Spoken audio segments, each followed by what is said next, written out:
Welcome to Deep Dive podcast channel. Today, we're going to be diving deep into something that I think a lot of us struggle with, whether we really fully recognize it or not, and that is self-sabotage. Yeah. You know, it's that thing that happens where we seem to undermine our own efforts Right. to meet our goals and to, feel good about things and Almost like we've got an enemy yeah. working against It's us. like hidden hand or something like that. Okay. So we're going to explore that today. Yeah, we've got a really fascinating piece of writing that we're going to delve into today Okay. called The Psychology of Self-Sabotage, Why We Get in Our Own Way. Okay. And it really takes a look at this whole phenomenon Yeah. and really tries to get to the bottom of, what are the underlying reasons for this? Hmm. And most importantly, how can we overcome these patterns? Yeah. So our goal today is to really distill the key understandings from this and share them with you, our listener, and hopefully help you recognize some of these dynamics maybe in your own life. So let's start with the basics. Sure. What is self-sabotage? Well, I mean, it's kind of a... yeah, it's a broad term. Yeah. And at its core, it's really about acting against your own interests. Mhm. That can be done consciously sometimes, but a lot of times it's unconscious. Right. And the source material really highlights that it can show up in so many different ways, in our thoughts, in our actions, in our emotions. But very often it boils down to fear Okay. and a kind of a misalignment internally, Interesting. where you consciously maybe want something, Mm-hmm.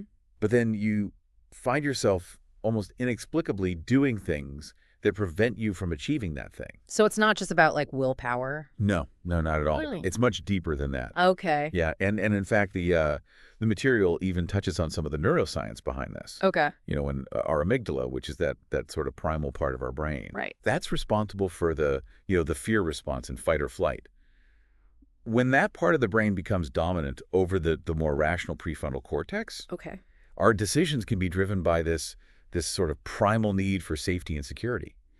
And what's so fascinating is that even positive change or success can trigger that danger signal in the brain Oh, because it's unfamiliar. so our brain is almost like protecting us In a way, yeah. from success. It's trying to keep us in that familiar zone, even if that zone is not really serving us in the long run. That's a really interesting concept. Yeah. So how does that actually play out then in our behavior? What can be very subtle. Yeah. It could be things like procrastinating on a project that, could lead to a promotion, or maybe feeling suddenly anxious or self-critical after you've achieved something really significant. Mm-hmm. It's the brain's way of trying to bring us back to that baseline, Okay. that comfort zone. So the article also talks about these cognitive behavioral patterns. Right. Can you explain what those are in the context of self-sabotage? Yeah, so our brains are incredibly good at recognizing patterns Mm-hmm. and repeating patterns. And unfortunately, some of those patterns can be detrimental. Right. And the source here introduces this concept of automatic negative thoughts, Okay. or ANTs. ANTs. Yeah, think of them as those little nagging voices in your head Okay. that are always, saying things like, you're going to mess this up anyway, or you're not good enough. Right. Why even bother? Yeah. And these thoughts can really insidiously shape our expectations and our actions. It's like we're almost pre-programmed in a way. Almost, yeah, to fail. Yeah. And the tricky thing is that they often operate below the level of conscious awareness. Okay. So we might not even realize that we're having these negative thoughts, Right. but they're still there, influencing how we interpret situations and how we make choices. So how do they gain so much power over us? Well, it's because they become so habitual. And we don't even question them. They're just kind of running in the background. Okay. And the source really emphasizes that the becoming aware of these ANTs Right. is the crucial first step in weakening their grip on us. So then that leads into this idea of self-fulfilling prophecies, Yeah. right? And belief loops. Exactly. Can you talk about that a little bit? Yeah. So, if you constantly tell yourself that you're going to fail at something, Mm-hmm. you might actually start acting in ways that guarantee that outcome. Right. Right? It's like you're setting yourself up for failure. It's almost like you're creating a path. You're creating a path Yeah. to get there. And it's because that negative belief creates a lens through which you see the world and you see yourself. Right. And that lens can lead to behaviors that inadvertently confirm the belief, Yeah. which then further strengthens the negative thought. Right. And it becomes this vicious cycle, this self-sustaining cycle of self-sabotage. Wow. So the explanation also talks about the inner critic. Yes. And I think all of us probably are very familiar with that. We all have that voice. That voice inside our head that's very critical of us. Yeah. Yeah. So where does that come from? Well, the article describes it as, a loud voice with an old script. Uh-huh. And often that script originates from our past experiences. Okay. Maybe from critical parents or authority figures or teachers. And that voice tends to speak in these absolutes. You're always going to be this way, or you'll never amount to anything. Right. And it just keeps us trapped in these feelings of shame and inadequacy, and creates this deep-seated fear of rejection. Okay. To the point where we might actually avoid opportunities or vulnerable situations just to protect ourselves. So it's like this inner critic is really just playing these old tapes. Yeah, it's playing those old tapes. They might not even be relevant anymore. Exactly, and we give them so much weight, Yeah. We allow them to dictate our present actions and limit our possibilities. And our beliefs about what we can achieve. Exactly. So another key aspect that this discusses is emotional regulation. Right. How do our emotions play into this whole self-sabotage thing? Well, when we're overwhelmed by these really intense emotions, Okay. like fear or guilt or shame, our ability to think logically really diminishes. Okay. And the source material points out that these unprocessed emotions can sometimes masquerade as gut feelings. Oh, interesting. Yeah, and lead us down these self-sabotaging paths. Okay. It also talks about the dopamine dilemma, Okay. which is that, the immediate gratification that we get from things like procrastination or unhealthy habits Right. can really overshadow our long-term goals Okay. unless we consciously train ourselves to resist that instant reward. It's almost like we're looking for that comfort. Right. Or that, It feels good in the moment, yeah. even though we know it's not good for us in the long run. So that quick hit of dopamine is something that we We crave it, yeah. seek. Yeah, okay. And it takes practice to override that, Okay. to really focus on the long term.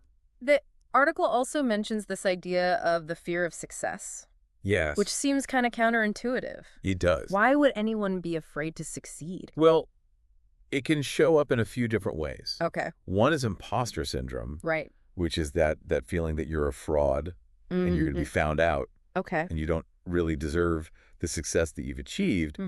Another is what's called the upper limit problem, Okay. which is a kind of a subconscious discomfort with exceeding a certain level of achievement. Interesting. It's like you have this internal thermostat Right. that's set at a certain level of success or happiness. Mm-hmm. And if you go beyond that, Yeah. it creates this anxiety and this need to bring yourself back down Wow. to that familiar level. So even when we achieve something that we've worked really hard for, our brain can still kick in The fear can kick in. with these fears Yeah. and try to sabotage us. And try to bring us back down to that familiar level. The impact of trauma and early conditioning also seems really important. It's huge. How do those early experiences affect this? Yeah, the source material really emphasizes how powerful those early experiences are. Okay. If you had a childhood where your needs weren't consistently met, or where failure was met with harsh criticism, Right. you can develop this very deep-seated belief that you're not worthy, or that it's not safe to try. Okay. And similarly, if you had experiences of rejection or abandonment early on, Right. you might develop this hypersensitivity to those experiences Yeah. that lead you to avoid vulnerability or risk-taking as an adult. Because it's almost like those early experiences create this blueprint The blueprint, yeah. for how we approach the world. Exactly. So how does this all actually show up in our day-to-day lives? The article talks about some specific behavioral patterns. Right. There are a lot of different ways that self-sabotage can manifest. Okay. Procrastination is a big one. Mm-hmm. And often it's not just laziness. Right. It's a way of avoiding the potential pain of failure. Okay. If you never actually try, then you can't really fail. Right. Right. And then there's perfectionism, Yeah. where the fear of not being perfect prevents you from even starting Mm-hmm. or from releasing your work into the world. Yeah. And then there's people-pleasing, Right. which can stem from that fear of abandonment Okay.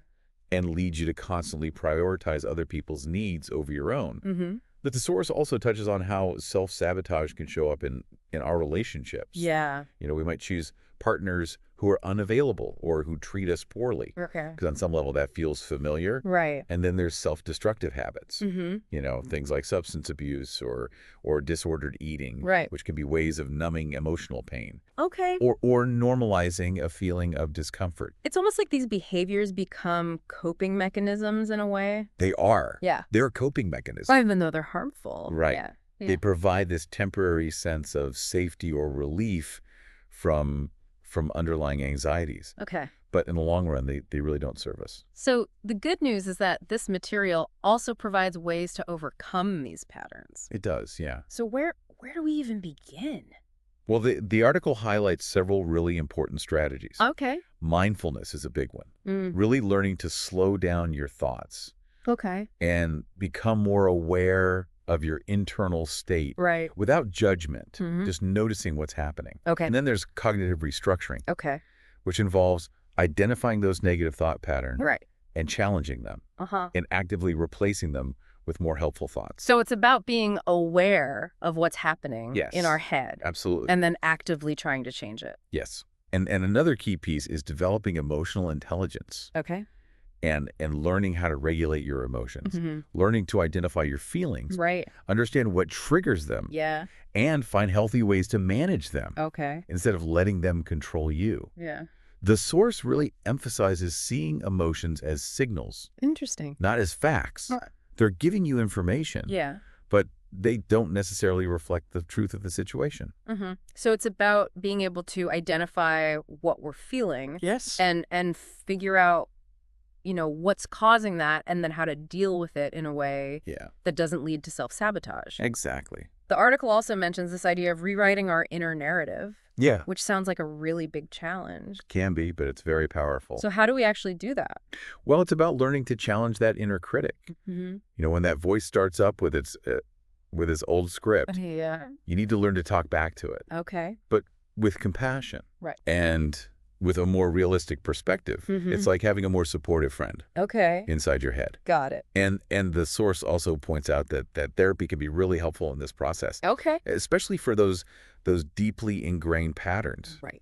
And it can provide that external perspective Yeah. and those tools that you might need. To make some lasting changes. Yeah. So it's really encouraging to know that this isn't just some flaw Absolutely. that we're born with. It's not a flaw. This self-sabotage. No, it's a learned response. Okay. And because it's learned, it can be unlearned. That's good news. Yeah, with awareness and practice Mhm. and maybe some professional guidance, these patterns can be changed. So as you're reflecting on this deep dive Yeah. into the psychology of self-sabotage, think about what really resonated with you.